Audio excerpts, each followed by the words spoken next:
What's going on, guys? It's Fantasy Stock Exchange here, bringing you another episode of our Dynasty Decision Series we do over here at the Fantasy Stock Exchange YouTube channel. And yeah, ready to roll. Another weekend, another Dynasty Decisions. Bush, how you doing today? I'm doing good. As you guys know, if you guys want to be a part of these episodes in the future, if you have a question about who you should take in your rookie draft, a recent trade that you made, maybe just a dynasty macro question, we always love answering those as well. You can get in contact with us via the Patreon. They get first priority for these episodes. If you don't want to become a patron of ours, you can go over to Twitter, go to Discord and message us there, and we'll be happy to get you on for future episodes. I have a bit of a waiting list right now, but like I said, the patrons skip the line. So if you want something answered ASAP before your rookie draft, that is the quickest way to get our help. But I'm doing good. I'm ready to go. If you guys enjoy this video, as always, like, comment, subscribe. We are, around 9,400 or so subscribers right now. We're on the road to 10K. Hopefully we can get there by about the NFL draft in and around that time. But yeah, ready to get into this.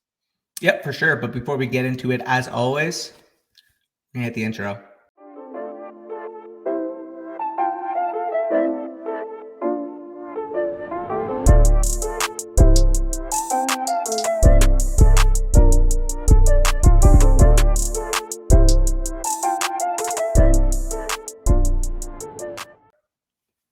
All right, so we're going to start off with the first team of the video, and that's going to be from Patron AJ. And he basically outlines this league. He says it's a 10-team, one quarterback, half PPR league. And his main question he has here is what moves should he look to make next? So I'll let you take a look at the team, and overall, we can go over his trades and maybe where to step up in his next deal. Yeah, so you can see it's a one quarterback league, but he's got Joe Burrow, Lamar Jackson, Jonathan Taylor, Najee Harris, Antonio Gibson, etc., Cooper Kupp, AJ Brown, Devontae Adams, Deontay Johnson, DK Metcalf, Elijah Moore. Like very, very good, well-constructed team. Doesn't have any first-round picks in 2022. Doesn't have any first-round picks by the looks of it in 2023 either, but he does have his first in 2024. So let's go over some of the trades that he made here. He traded Allen Robinson for Michael Carter in the 205. I think we can go kind of just rapid fire on these trades. I would prefer the Michael Carter and the 205 side of that. Allen Robinson, I'm assuming this happened after he signed with the Rams. He's kind of sold high on Allen Robinson there. I think that's a pretty good move. Get you some draft capital going forward into the future. The next trade here, traded Hunter Henry, the 205 for the 108. So you upgrade, from middling tight end like Hunter Henry and the 205 for the 108. Do you have any thoughts on that one? I think I'm just taking the early first there, or the late first. Yeah, no, I agree there. Again, keep in mind it also is a one quarterback league. So theoretically, I mean, we see Malik Willis for sure as a quarterback going in that top 8. So, I mean, overall, this is probably a super flex 109, 110. But even if, I mean, Hunter Henry's a fine player, but realistically here, like I just want to get the pick here. Yeah, for sure. And then we got, he traded away that 108, Joe Mixon, and a 2024 second in exchange for Najee Harris in the 308. So you get a lot younger at the running back position. Well, I guess not really a lot younger, only like 2 years younger at the running back position, but a lot less career touches under the workload there. And the 108 you get rid of in exchange for Najee Harris. I think that's, very good move. Najee Harris, consensus top 5 dynasty running back. I think a lot of people would say that that's a great move unless you're really, really high on Joe Mixon, but I really like that one. Yep. No, I fully agree. No gripes there. The final trade, though, he absolutely took the guy to the woodshed. Again, Amari Cooper's a very, very good real life player, but realistically in Cleveland, I mean, he hasn't shown an ability to command more than 23, 24% targets in his career. We know for a fact with Devontae Adams, like this is a locked and loaded 28, 29, 30% target share type of guy that he's getting. The only collateral there being Michael Carter and a third to upgrade from Cooper to Adams. Give me Adams all day, every day here. Yeah, especially for a contending team like this. You want difference makers like Devontae Adams and Cooper Kupp, who you have on your roster, and stuff at wide receiver, because those guys are really, really going to move the needle for you. So he says, should I sit tight? Any more moves I should be looking to make? Like I said, it's a 10-team league, one quarterback, half PPR. So what are you looking to make any more moves? Does anything stand out to you here? Or do you think you just roll with this team into the regular season and try and win? The only thing I'd maybe suggest here is if you can move Burrow for like Kyler Murray, or if you can move Burrow in a package with Hawkinson to maybe get to, Pitts if you can. Plus pick. Yeah, I mean, it is a one quarterback league, so I don't know how much the quarterbacks are going to be valued, but if you're able, like you have Lamar Jackson, so you don't really need Joe Burrow. Realistically, if you wanted to downgrade from Joe Burrow to like maybe a young guy like Zach Wilson or something like that, or Trevor Lawrence or something, and get to a better tight end using Hawkinson, then that might be a move that you could make. Because realistically, tight end is the only position that you have on your roster that doesn't have an elite guy. But between Hawkinson and Ertz, I think you're going to get very solid middling tight end one production this year. Yeah, for sure. And the other one I would say is maybe gauging your league on the potential value of Damian Harris, because Damian Harris seems to me as a more casual league type of asset, meaning casual leagues are going to see the touchdown production. Casual leagues are going to see, oh, he's tied with Mac Jones. His Patriots offense is on the ascension. And maybe you can get an overpay for him, given the fact that he was, I believe, a back end RB2 this year. I think he was like a high end RB2. Point per game, point per game wise. It's pretty hard not to be at least an RB2 at that point. But I mean, Damian Harris is a guy we see constantly falling in startups that we're doing. So I'm not sure his market value is all that high. But yeah, like Danny said, I think Damian Harris is a guy worth shopping because he isn't going to make a huge impact on your team when you have two studs like JT and Najee Harris. And then obviously Gibson's going to probably work into your flex spots with your other wide receivers on a weekly basis as well. So let's move on to the next team. We have Flett's team. Also a Patron member of ours. Both of these guys are tone setter tier members. So quick shout out to them as well. So the context of this league, like I said, me and Danny are both in this league. It is our listener dynasty league, and Flett lost in the playoffs last year after finishing first in the regular season and total points and record and all that stuff. Brady ended up retiring, so he realized I wanted to transition my team towards acquiring younger assets, increasing my longevity. So he made some trades to start retooling. Obviously, Brady came back, but he still made this move before Brady came back in the 40 days or whatever that Brady was retired. He traded away Mike Evans in exchange for Calvin Ridley. So what are our thoughts on this trade? Do you think he made the right move? I mean, at the time, obviously, with Brady expected to be retired, obviously that was a big blow on Evans' potential output as a win now type of player. Obviously, now if you're looking back on it, you're like, damn, maybe I wish I could have kept Evans. But overall, I think at the time, this is probably fair. You're taking that year of, sunk cost, if you will, on Calvin Ridley, but expecting him to was be... Ridley suspended at the time that he made this trade? It just got announced, I believe. Yes. Yeah. Okay. So I mean, in that case, I probably would have wanted, even with Brady presumed to be retired, I think I still would have wanted like a second on top of Ridley, or like maybe even like a third or another young piece or something like that. Just because I do think Mike Evans, even if, in the hypothetical scenario, Brady wasn't playing this year, is still going to be pretty valuable to a contender. And Evans, I mean, he's been the model of consistency his entire career. So, and we haven't seen him fall off anytime. So I think I might have needed a little bit more than this, but I don't think this is, egregious by any means. Agreed. Basically, you're saying there, I'm willing to take the year of no output, assuming that Ridley's going to come back. Ridley's going to have more targets than Evans, and Ridley's going to be, a top 10 type of receiver. So I understand the rationale here. It's just obviously didn't age as well as we would have wanted with Brady returning to your Tampa Bay Buccaneers. Yeah, for sure. So let's move on to the next trade. And this is one of those trades that we kind of talked about in the video that we did, talking about how we made our own rebuilding efforts. He basically sold the potential of becoming a contender. He trades away Brady, Keenan Allen, Stephon Diggs, George Kittle, Austin Eckler, and Adam Thielen, all guys that are in their primes, win now type of assets. And in exchange for those pieces, gets a 2023 first, the 102, the 105, Michael Pittman Jr., and Pat Freiermuth. Now, let's break this trade down because there's a lot of parts in this. Yeah. How do we break down the value of each of these players? Okay, so if we're comparing right now, I think it would be pretty fair to say Diggs and the 2023 first probably cancel each other out for me. That was the first, just because they're on the same line. I kind of just canceled that out. Yeah, okay, that's fair. So cancel out 2023 first and Diggs. I would say maybe Allen equals Pittman, or if you really wanted to go, younger, Allen and Thielen from your perspective probably equals Pittman, since you want to go more towards a youth build. So I would say that probably cancels out, regardless if you want to make it Allen or Allen and Thielen. I think the 102 and the 105 for Eckler and Kittle is pretty similar. Maybe you throw Freiermuth on the side of the 102 and 105 to make that equal, and maybe you could even throw Thielen on the other side to cancel those out.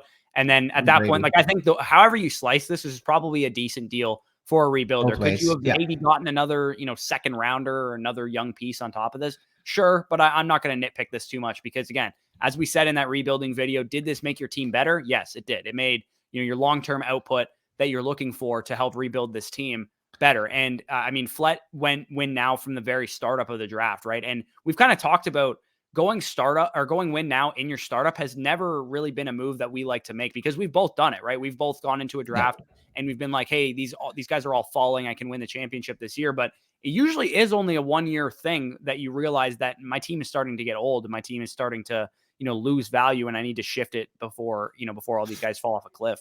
Yeah, no, and I fully agree. And I love kudos to Fletcher Guard here. He realized that, listen, like outside of Brady and I mean, Wentz is like a decent quarterback. I'll show the roster after, but outside of that, I mean, he didn't really have anything going at quarterback, especially if Brady were to retire, as obviously he got that scare this offseason. So acquiring the 102, I mean, he's got a really good chance at Malik Willis there. So, I mean, Malik Willis added to Well, a because you young picked quarterback 101 core. and you're going to pick Brees. So he's Yeah. probably going to get Malik Willis at 102. Yeah.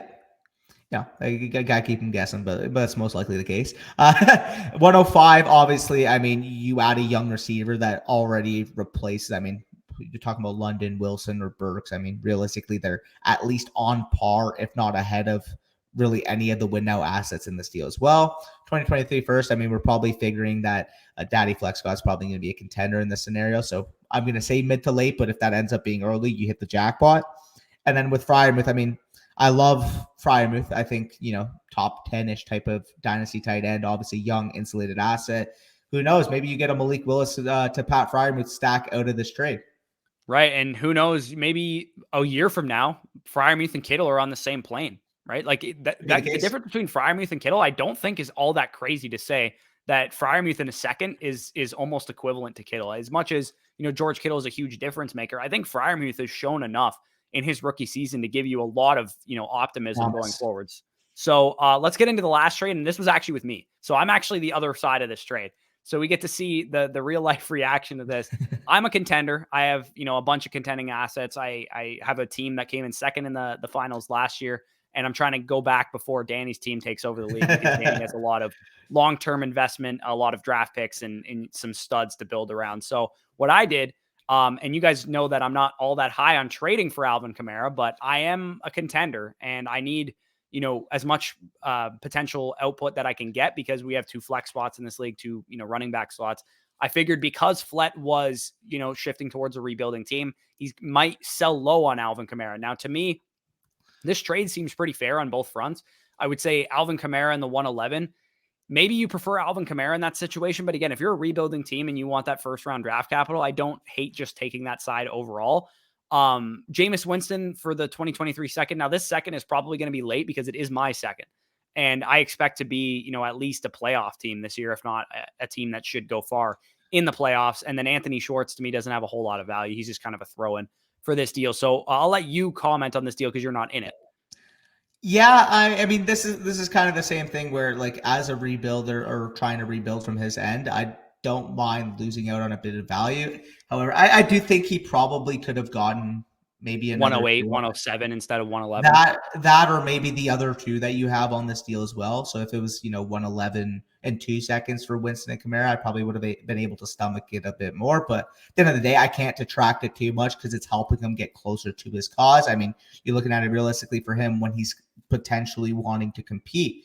He's going to want to compete in that 2023-2024 window. Well, listen, by then, Winston may be out of a starting job and Kamara may be, a 28 turning on 29-year-old running back that has lost all his value, as we've kind of outlined in obviously your series. Sell these running backs now. So right. And next year, I'm probably going to be down the road that he's in right now because I probably have one more year of competing before my team starts to age and my team starts to lose some value. And I want to get out before they all suddenly hit a wall and they're not worth anything. So that's probably where I'm going to be at with that team at that point. So let's move on to Devontae's team, another patron of ours. We have a 12-team PPR, 1 quarterback league. You guys can see the team on the screen there. Kyler Murray, Zach Wilson, Michael Carter, Gibson, Waddle, St. Brown, Freiermuth, etc. 105 and 109 in this draft this year.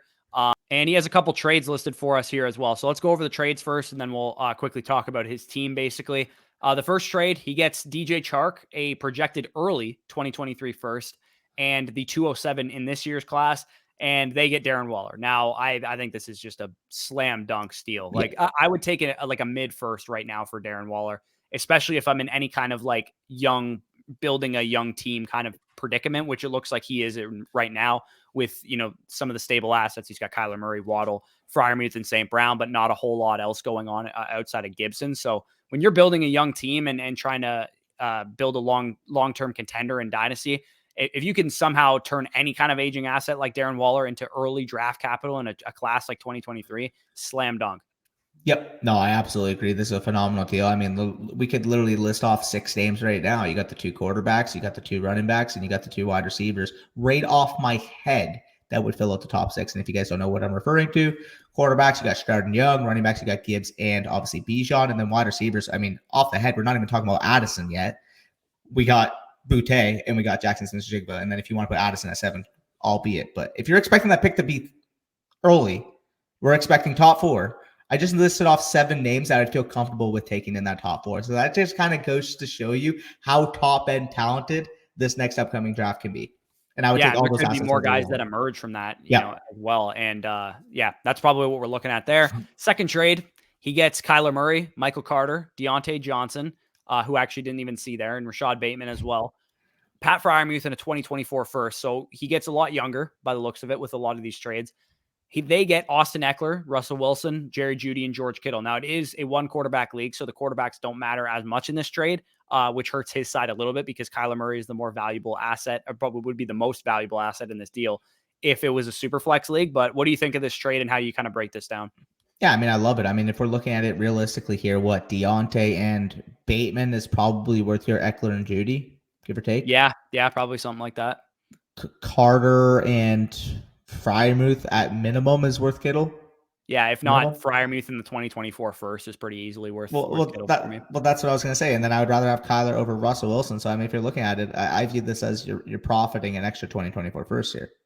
Yeah, pretty much. Yeah, if you even take the first out of it, I think you're getting where you need to be. And then obviously he has 2 2023 firsts in next year's class, and then he also has it just says 2024 first, so maybe he traded his away at some Maybe. point during his trading or whatever. But I think he's pretty well set up. He's got a number of wide receivers that have a lot of upside and potential with Waddle, St. Brown, Deontay Johnson, Rashad Bateman, and all those other guys. And then he has a hero running back in Antonio Gibson, another guy that's encouraging with Michael Carter. Do you have any other moves that kind of stick out to you? Do you want to sell Michael Carter? Is Michael Carter the one move that you're thinking of? Yeah, I mean, Michael Carter's just the clear odd fit of the team, not from an actual projected peak standpoint, but more so the fact that from an insulated asset standpoint, he can be so easily affected by what goes on, even if it doesn't actually affect his real life performance. Like if the Jets sign a running back, or if the Jets draft a complimentary running back, the Dynasty community is just going to overreact on it, period, because of the draft capital, because of the size profile. It's just going to inherently happen. So if that's the case, if everybody's kind of viewing this guy as, the locked in lead back right now, I'd want to take advantage of that value. Yeah, for sure. I think that's a pretty easy way to go about it. We've talked about Michael Carter before. He doesn't have a lot of avenues where he can go up in value outside of his offense getting better, quarterback getting better, etc. But for the most part, his risk becomes he can go down in value quite easily. Even if it's a minor addition like Melvin Gordon or something like that, he's going to lose a lot of value. And I think the realistic outcome is that, the Jets have 4 picks in the top 40 of the draft. I highly doubt they're going to take a running back at 4 or 10, but they have 2 picks at the top of the second round. And Kenneth Walker, Breece Hall, Isaiah Spiller might be very, very intriguing to them as a team that is coming from a multi-back system. They might want to invest, and Kenneth Walker also fits. I was just about to say perfectly. That. So if Kenneth Walker's on the board at 38 or wherever they pick, and he's staring them in the face, and whatever other prospects are not at the top of their board, it would not shock me if they add Kenneth Walker or Breece Hall to this running back core. I was just going to say that. I mean, I think from an actual schematic NFL standpoint, I wouldn't be shocked if they spent an early second on Kenneth Walker, and he would be the perfect complement to what they're already accomplishing there with Michael Carter. Well, yeah, Carter takes over the third down role that Kenneth Walker hasn't shown the ability to do yet. So you don't need to, add a JD McKissick type to your team. If you already have Carter as your third down guy, you get a nice, it's not even thunder and lightning. It's lightning and lightning with those two guys. They both have good speed. They both have, twitch ability. So they'd be a pretty good complement to each other just by the fact that they both can kind of do a lot of things, and they don't completely give away what you're doing on any given play. And they both fit that scheme very well. So that was a long-winded discussion on Michael Carter, but let's move on to the next team here. We got Caleb's trades, basically, not a team actually.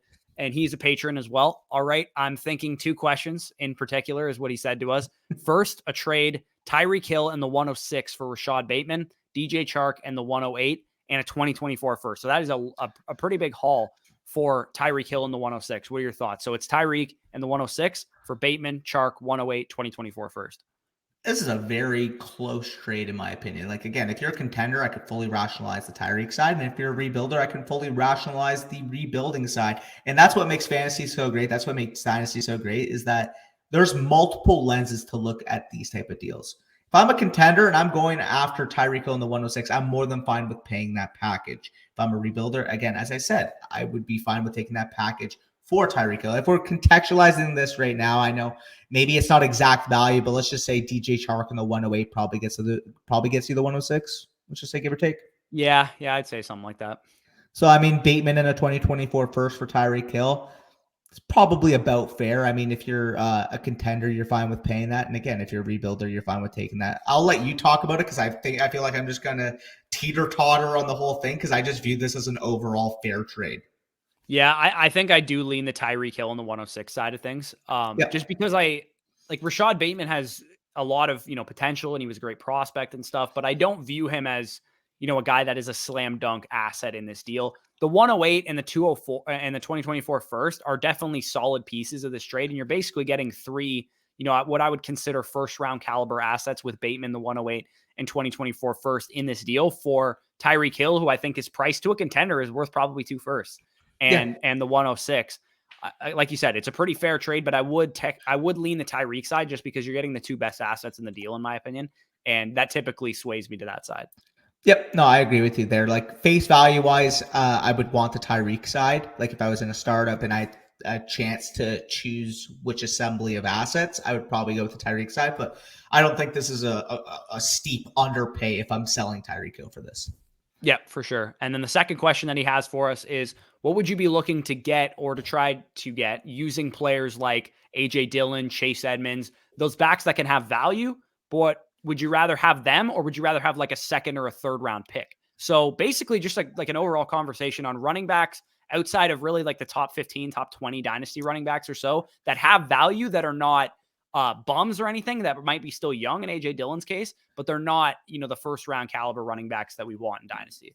Well, I mean, if we're comparing, because I do think there's a steep difference between a guy like Dillon and a guy like Edmonds, so I'm not really going to compare them on the same plane. But if we're just talking about from AJ Dillon's projectable value standpoint, what would he be worth? Probably like a back end one, early two, give or take. If you offered me the 111 right now for AJ Dillon, I might take that. Like he's teetering on the first round range for me. And I really liked AJ Dillon coming out of Boston College. I liked him a lot more than most people did, I would say. So he definitely has some value, but he's got an uncertain quarterback situation. We don't know how much longer Aaron Rodgers is going to play. Aaron Jones is still there. Like I don't think Aaron Jones is going anywhere, at least this season, maybe not even next season also. So AJ Dillon's got a very uncertain future. You're really just betting on the ability with him. That's pretty much what you can hang your hat on, is that he's a good running back who has some 3-down ability, who's big and fast and all that kind of stuff. So AJ Dillon to me is a hard eval, and he is a guy that I'm definitely willing to shop because I do think people will, sell themselves on the, a year from now, Aaron Jones is going to be gone. And it's going to be Aaron Rodgers and AJ Dillon that backfield, and he's going to be an RB1. For sure. So I agree. Again, that 111 to 202 is probably give or take the AJ Dillon value range. Obviously, if you get more than that, you take it. If you get, a mid-second, I would probably just rather hold Dillon at that point. On the flip side, when it comes to Chase Edmonds, if somebody's offering me like a mid to, 205 to 207 type of pick right now for Edmonds, I'm selling him in a heartbeat.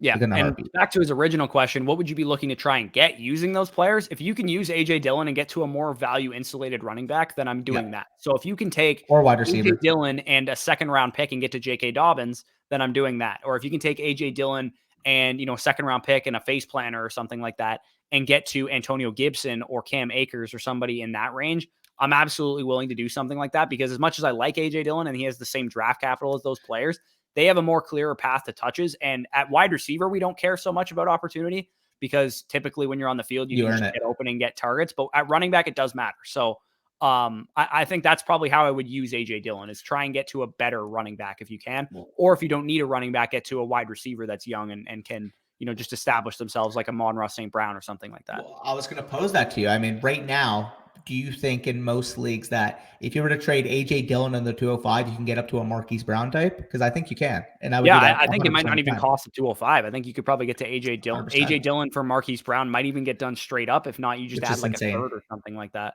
Yeah, 100%. So if you can make that type of move, that's what I'd be looking for Dillon. Obviously with Chase, unless you're using him as a throw-in, appetizer in a package. Realistically, if you were looking straight up, I would look maybe if somebody's willing to pay me the 205 to 207 range, and I would take that in a heartbeat, as I said. Yep. Yeah, I don't disagree with that assessment for sure. So let's get into Craig's team, also a patron of ours, 12 teams, super flex, half PPR with no tight end premium. Basically, he wants to know who he should trade and who he should cut because he has basically 5 rookie picks coming up, and he needs to get rid of 5 players. And he said he does plan on taking Hall with the 101. He has the 101 in this draft, the 103, 104, and 204, like you guys can see, and also the next best player basically at 103. So if it's Burks, if it's London, whatever the case is. What are your thoughts on who he should be getting rid of? I mean, he kind of lists that he has fodder on his team. So we don't really know who the players are, but I would imagine the fodder is who I'm getting rid of. Yeah, I mean, I listed that, and again, like you're looking at a couple face planners like Quintez Cephas and shit. Like those are like insta cuts for me. If I were looking like right now, I mean, John Bates is an insta cut, right? Like he's nothing really. Like I know there's some people out there that think John Bates might be a thing. I mean, he's a young player still. I believe, was he a rookie this year or a second-year player or something like that? Yeah, rookie. So he's still a young player. I don't necessarily want to get rid of him. If you have a taxi squad, by all means, throw him on there. But, I mean, he's not worth – you have 3 tight ends above him that I do have a lot of faith in. Even for Brevin Jordan, who's a young guy, I think I have more faith in than John Bates, even though they were drafted in a similar range of the draft. The opportunity is just a lot easier for him. So Bates, to me, is a guy that I'm cutting for sure. Yeah, no, I fully agree. And I mean, just listing a couple of the other names that were not actually listed when I wrote it down. There was only 2 other ones. It was actually Quintez Cephas and De'Ami Brown at the wide receiver position. So see, De'Ami Brown, I have more faith in than even Laviska Shenault, to be honest. Like I would rather have De'Ami Brown than Laviska Shenault as it currently stands. And that's pretty crazy to say because Shenault was, drafted higher and had a little bit more pedigree, but I think I would rather have De'Ami Brown than Laviska Shenault. I think the cuts are pretty simple, and people that are following this follow the money narrative might get mad at the screen when I say this, but the cuts to me are, as much as John Bates looked decent this year, I mean, he has to be one of your cuts because of the tight ends we have, because of his value. You said Cephas was one of them. He's gone. Cephas, De'Ami, Shenault, MVS. That's 5. I would cut Keyshawn Vaughn before I cut MVS.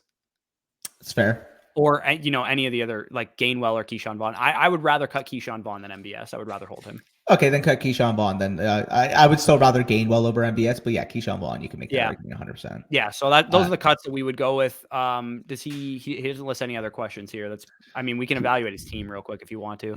He's got a stud running back in Javonte Williams and some other wide receivers. He did have one question here. Again, 12-team Superflex, half PPR with the no tight end premium. He basically says he plans on taking Hall at 101 and one of the other top running backs with one of his other top 4 picks. I wouldn't advise, again, forcing a Walker or Spiller into your top 4. But again, in your position, if that's how you've already decided it, so be it. So let's just say, again, Hall 101, Walker or Spiller with one of those other top 4 picks, and then the 104 is going to be your best available receiver. I think that's pretty bog standard, though. Me and Corey would take Hall at 101 and then just take 2 receivers at that 103-4. Yeah, that's what I'd be looking to do. And then at 204, maybe you take a running back with that pick to give yourself some depth. Or hell, you can trade Rashad Bateman for a better running back than what you're going to get at 104, in my opinion. Like I think or outside that top 4 pick range, and you're going to get the value insulation of those elite wide receiver prospects that we think are better prospects than what Kenneth Walker and Isaiah Spiller can present. But if you're really high on those guys, I have no, qualms with you taking them at 104. 100%. At the end of the day, as you guys know from watching the channel, our job is not to tell you what to do. Our job is to present the information to allow you guys to make that decision on your own. So if that's what you decided, then go and do it. Go construct your team. But either way, long-winded to say, before we get into Joey's team, as Corey always says, we got to pay some bills over here. We got a word from our sponsors over at Manscaped. What's happening, y'all? Can I get a round of applause for everyone? Today, I am excited to announce that Manscaped has launched their Ultra Premium Collection. Believe it or not, this ad is not about your private parts. I'm talking about leveling up your hygiene routine with your favorite manly scent. This all-in-one skin and hair care kit for the everyday man covers you from head to toe, literally.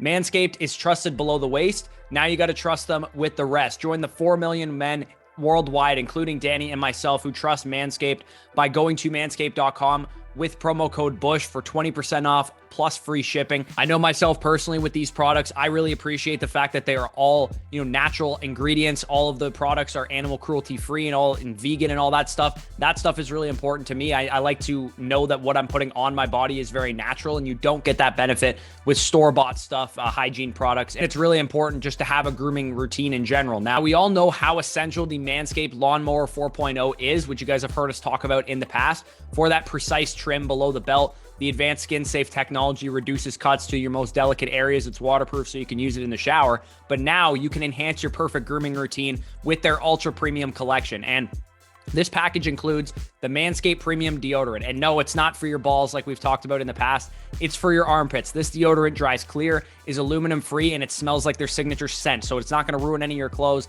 It's very natural. It smells great. Hydrating body moisturizer. If you have tattoos or if you have issues with dry skin in the winter, it's designed to keep your skin feeling clean, smooth, and smelling fresh as well. Body wash to lather you up with their infused aloe vera and sea salt shower gel. Again, very natural ingredients. You love knowing what's going on your body. 2-in-1 shampoo and conditioner to clean your scalp with one easy step. Plus a free gift, a 3-pack of lip balm that's made up with ingredients with vitamin E, peppermint, eucalyptus oil to keep those chappers feeling moist. That's 4 products plus a gift inside their ultra premium collection. Huge score. All of these products are cruelty-free, paraben-free, vegan-friendly, dye-free, the best products, best ingredients, zero compromise. This is how you're going to use them. You hop into the shower, scrub a dub-dub with the Manscaped body wash, lather your hair up, 2-in-1 shampoo conditioner to keep your noggin feeling good, dry off and spray the hydrating body moisturizer to reinvigorate your dry skin, and put on the Manscaped deodorant for, obvious reasons, and put on that Manscaped lip balm as well, because if you guys are, you have a spouse, significant other,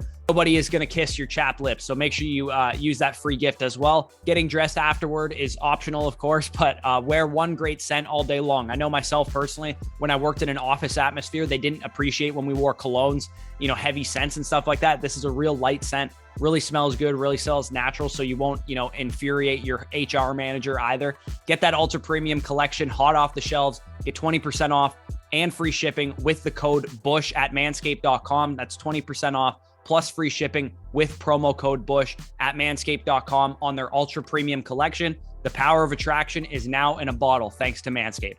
All right, so we're going to get into Joey's team. Yet another patron submission, a 10-man, 1-quarterback team. I'll let you take it away here. Yeah, so he has a roster question, basically, is how he lists it. He has his roster listed here. You guys can see it's a 1-quarterback league. He has Herbert, which is pretty much all you need. ETN, Javonte at running back, Jeff, Waddle, Devontae Smith, Jerry Jeudy, etc. Kyle Pitts as his tight end. 101 and 103 was the only picks that he told me about, basically. But he does list a couple trades and some other things that led to what his current state of his roster is. So he said, as you can see, I'm void of running backs, right? He just has ETN and Javonte Williams. He traded away Damian Harris and some stuff. He doesn't list what that stuff was for ETN. So, I mean, I don't know what I'm assuming it was like 2nd and 3rd round picks or something like that. Yeah. And that's fine.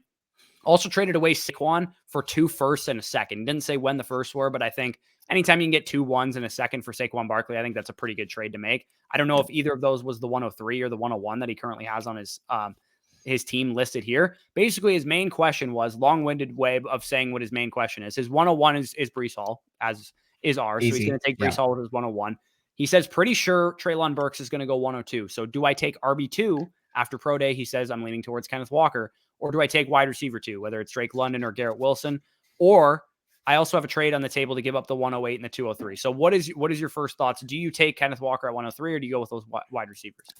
First thing first, what I'm going to rule off the table is do not take 108 and 203 in a 1-quarterback league for the 103. Please don't do that. The 203, I mean, that's equivalent value to like the 207 in a super flex, and the 108 is a big step off from a 1-quarterback to from a super flex to a 1-quarterback. So that 103 is a much better, much more insulated asset. Stay at that pick. In addition, no, as you guys know from watching the channel, I am not forcing a running back pick here. Especially when you already have two, after you take Breece, you're going to have Breece, ETN, and Javonte. I think that's more than enough. And you have most or twos, like half decent depth.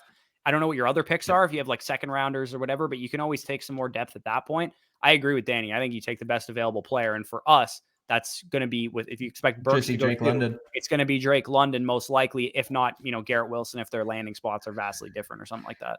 And I get it. I mean, it's clear as day. Your wide receiver core is absolutely stacked to the brim in this league. But guess what? Nothing could be more aesthetically pleasing as adding a guy like Drizzy London to this lineup.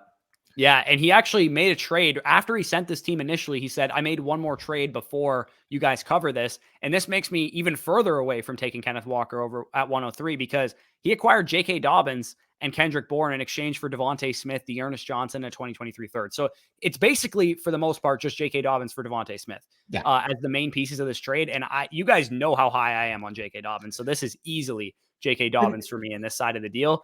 Now you have ETN, Breece Hall, Javonte, and J.K. Dobbins at running back. You are absolutely taking best receiver available for me at 103 is what I'd be doing. And I just want to say that this is perfect and very translatable for a lot of you at home is being proactive and knowing ahead of time what your plan of action is. For example, right here, Joey knows that going into this draft, 103's best available player, talent-wise, is probably going to be a wide receiver. Who I would prefer straight up to Devontae Smith. Whatever wide receiver ends up being there, I would prefer them to Devontae Smith. So he took that information. He flipped. He already knows, listen, I need running backs, but I have a loaded wide receiver core. You know how you flip that? Guess what? Devontae Smith and J.K. Dobbins are very similar in terms of startup value. You flip them for each other. And then now, guess what? If you add Drake London, he just fills a spot that you would have left with Devontae Smith. And now you get a better running back with Dobbins comparatively to what you would have taken with Walker. Phenomenal move, phenomenal proactive thinking there from Joey. So you get a better wide receiver in one of those rookies, and you get a better running back, a significantly better running back. I in my opinion, at least, J.K. Dobbins to these rookies, it's really not that close for me. I would prefer J.K. Dobbins by a long shot. 100% agree. So overall, any other underlying thoughts here, or we should move on to the next team?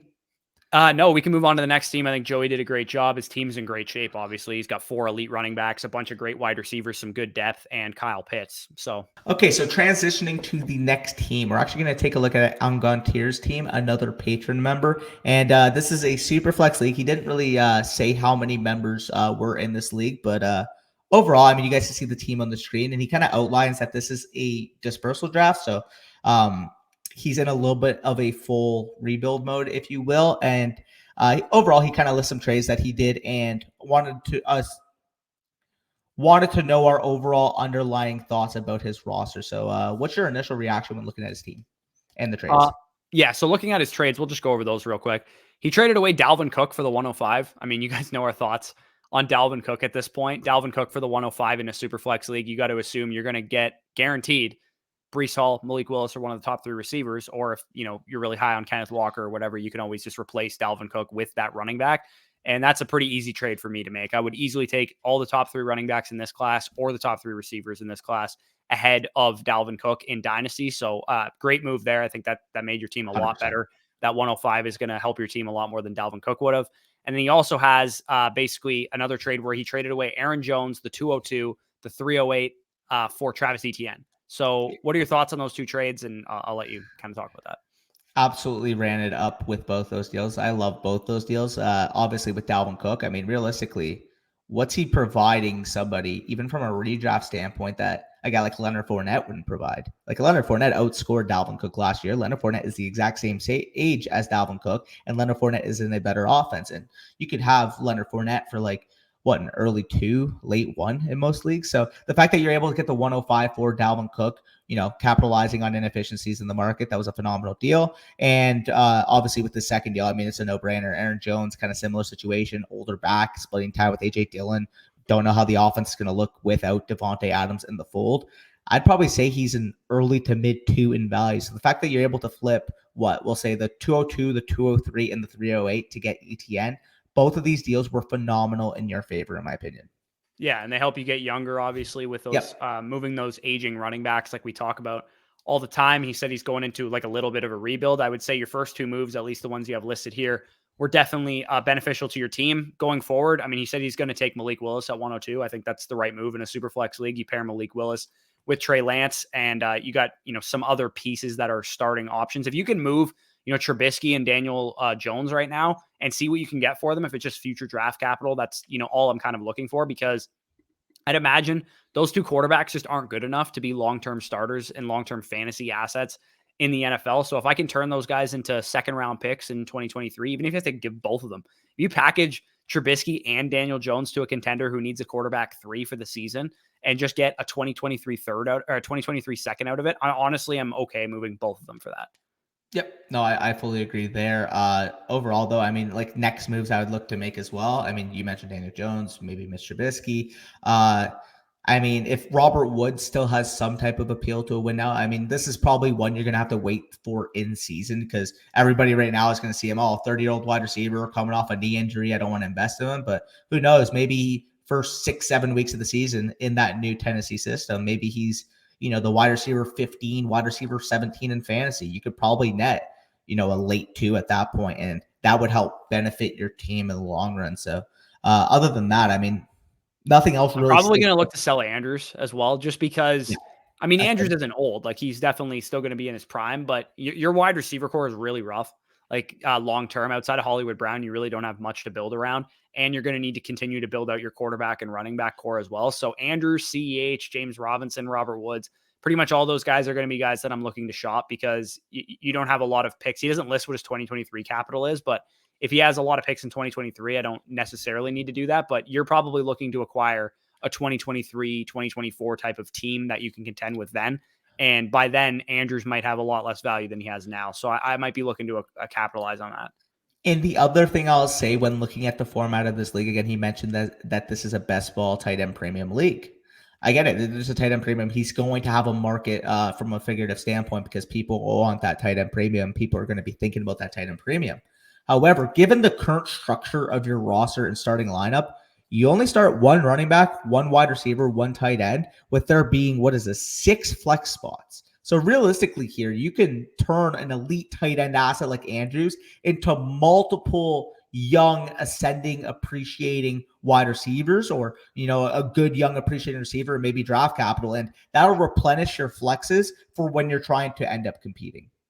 Yeah, I think that's a great way to go about it. It looks like you're going to be in this one for the long haul, though. This team's in, not the greatest shape, I would say, right now, unless you have a lot of draft capital in future years that we don't know about. So let's move off of his team. Let's get on to Jheebs Team, the next team that we're talking about here. It is a 12-team Superflex PPR league. You guys can see the team there. I believe the starters are bolded. You got Stafford, Lance, Javonte, Gibson, Dillon, Adams, AJ Brown, Devontae Smith, Elijah Moore, and Kittle as the starters. He does not have any picks in 2022. He has his 2023 first and his first and third in 2024. He has a couple notable trades. I believe these were in the startup that they occurred because he has the pick number correlated to them. So let's talk about these trades. And I like when people send in trades from a startup so we get the idea of where these guys are going in startups, because some of these pick numbers, quite frankly, surprised me with some of these players going as high as they went. Yeah, for sure. I mean, just looking at this right now, the first deal, so he gave away Devontae Adams, Stafford, and Mixon, which Adams in the 210. I love Adams. I think Adams is an absolute stud, but 210 is pretty damn rich for a 28, 29-year-old wide receiver. Yeah, I agree. He gave away Burrow and CEH for this trade. He ended up actually taking those players with those picks. So he got the That's why I was saying it.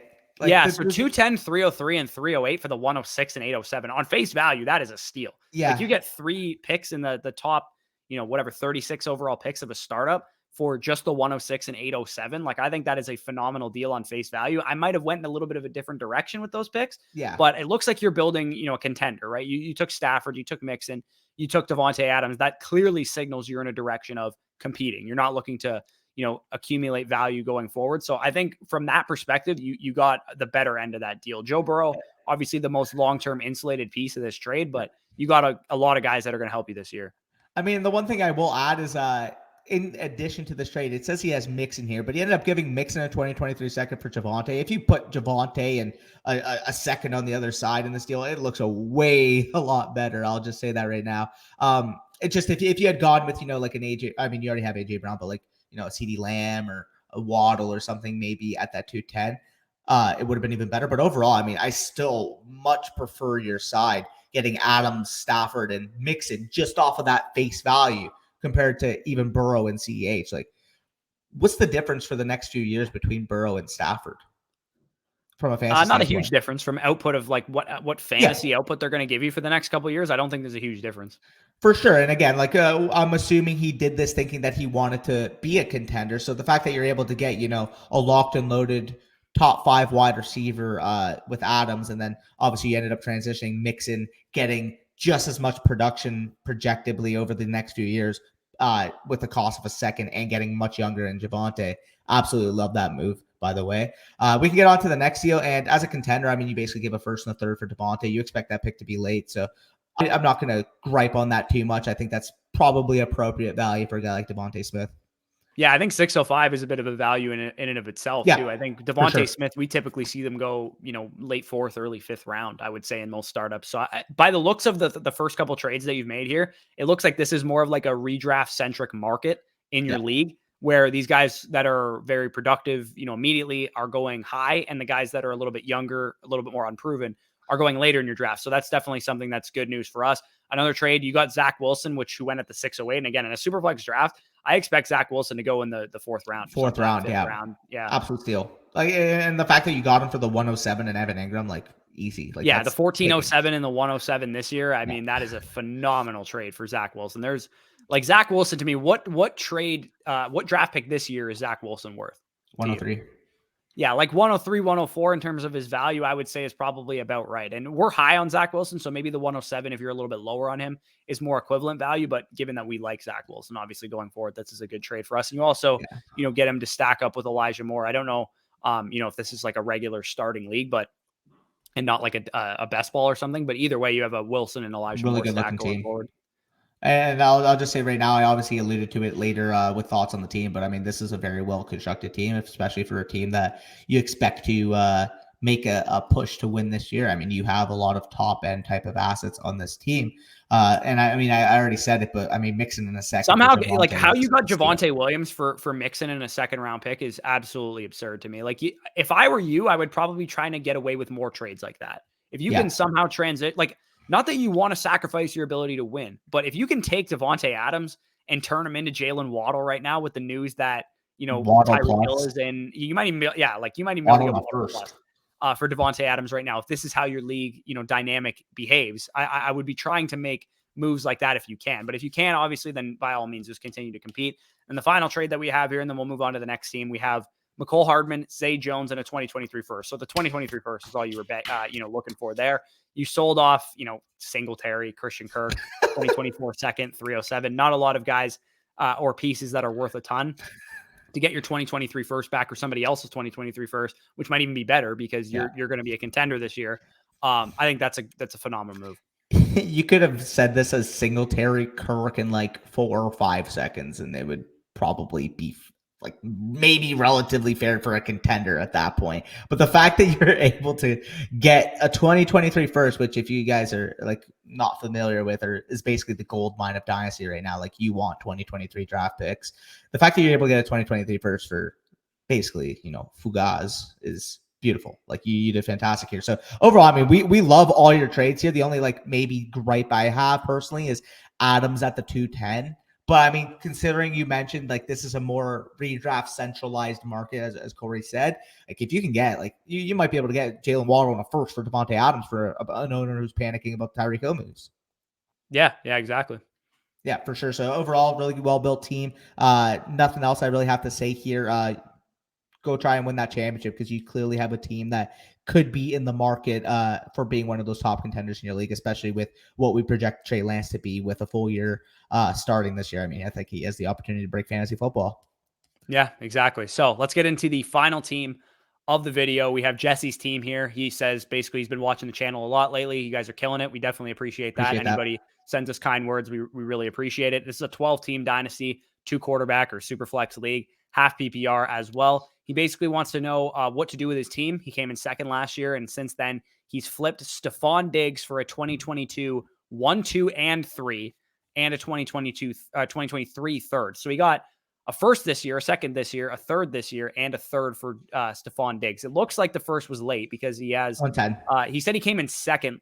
I don't know if that 110 is his or if the 107 is what he got for Diggs. But either way, getting the draft capital that he got for Stephon Diggs, I think was a good move. Yep, no, fully agree. And I do think it's a 110 because the 107 was actually acquired in the next deal that we'll go over, which, by the way, is a steal. I'm going to allude to. But looking at Stephon Diggs, I mean, this is appropriate to value. You're talking about a late first, a second and third, plus another third. I mean, for a 28-year-old wide receiver, that's probably about, what you should expect on the trade market. So I do think that's a fair return there. And speaking of that being, a decently fair return, like this next deal is just highway robbery. Yeah, so he sent away Zeke and Dalton Schultz for a 2022 2-3 and a what? Yeah, he sent Zeke Schultz a 2022 2-3 and a 2023 2-3 for Lamb in a 107. Oh, okay, I see. So basically, I mean, if we're looking at it right here, let's just think contextually. Zeke is probably what, a mid 2? Yeah, give or take. Schultz probably around the same, probably about a mid 2. So I mean, you're talking about 4 2s and 2 3s for Lamb in the 107.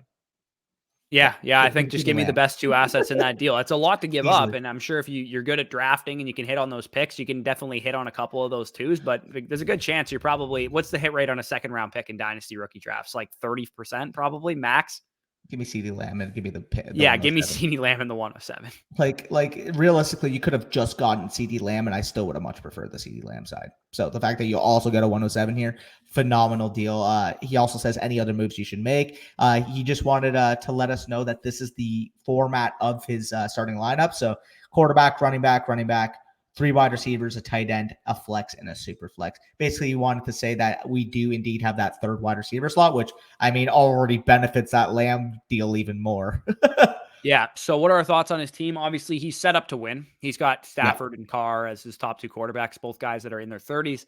He has, at running back, he's got James Conner and Damian Harris and Michelle. He's kind of got like a 0 RB build almost.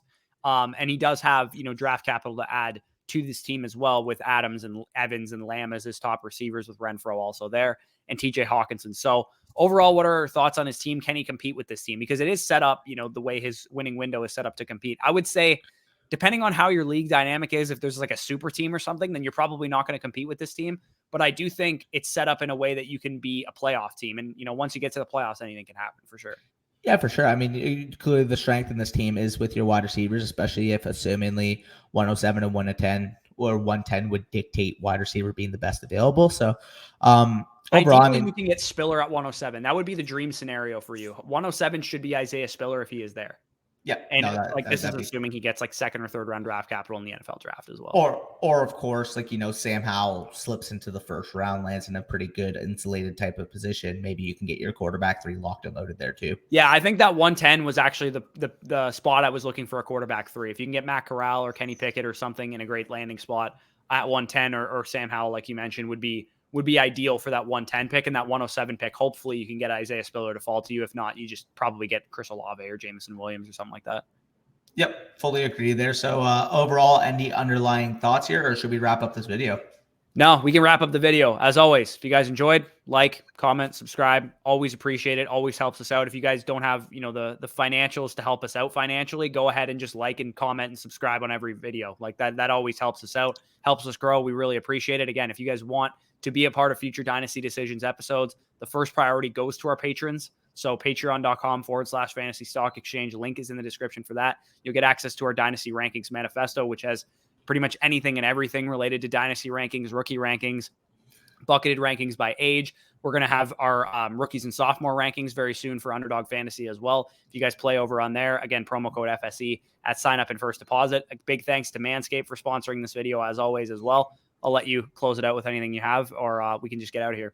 Yeah, nothing much else here. Just wanted to say, if you made it this far, you enjoyed the content, as always, leave a like down below and subscribe to the channel on the road to 10K. And we may or may not have a special incentive to reach 10K. Yeah, for sure. A little sneak peek there. So peace out, guys. We'll talk to you soon.